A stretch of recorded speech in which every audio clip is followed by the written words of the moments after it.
Hi, my name is Daniel Johnson, and I'll be taking you through today's analysis.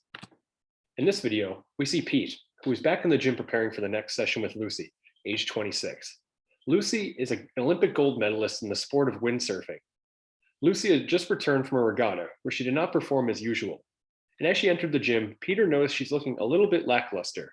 They have scheduled in an aerobic testing session, something that pushes the sailor to their absolute limits. In this video, there were four main themes regarding psychological competencies, which include coach knows the athlete, coach is encouraging, coach is positive, and finally, coach reflects on approach. And when Chris interviewed you, the stakeholders in the UKSCA, to discuss what you saw in this video, here's what you said in regards to these four themes. So starting off with the first theme, coach knows the athlete, you've stated, you can tell that he's had an impact on her at different times, in different ways, historically.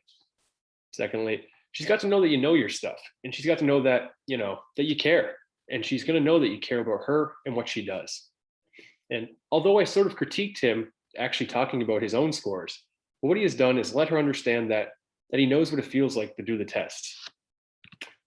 Regarding the second theme, coach is encouraging, you've noted she knows why she's doing it. And when I think in that context, when there's that understanding and trust, then that in itself might serve as a motivator, that the session might be motivating for her because she's underperformed. And now she wants to go do well at something. She wants to get a win.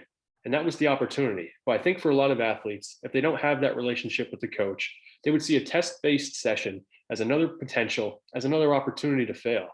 Whereas she's embracing it as an opportunity to get the win because she has a very positive relationship with the coach, that either way it was going to be a win. Maybe just getting it done was going to be a win.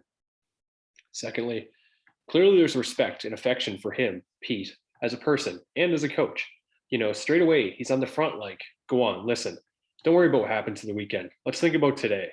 So I think that's a really, really good introduction. He's not letting her wallow in self-pity there straight away. He's setting the tone for, well, look, we didn't look to peak for this day.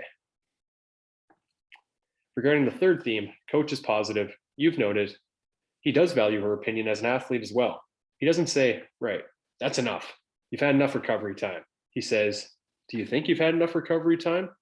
So he asked very pertinent questions of her and values and acknowledges her responses. So there's a level of respect there between the two of them. She trusts him and he respects her as an athlete. Secondly, you've noted she's focused on the negative and he's flipped it straight away.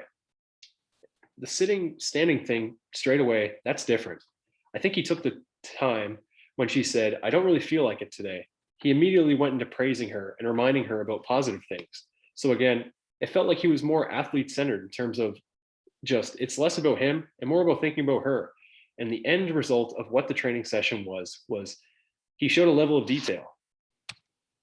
And finally, regarding our final theme, coach reflects on approach, you've noted there's got to be trust. And without that, there's no basis of anything. So, and trust is based upon two things, right? Competency and character. And finally, his reflections on how he could be a better coach. And it wasn't all about him. It was how he could be a better coach to help his athletes get better performance. And he felt that building that rapport, that trust with his athletes, then was the foundation for them to achieve better results rather than the other way around. Thank you for listening to this analysis.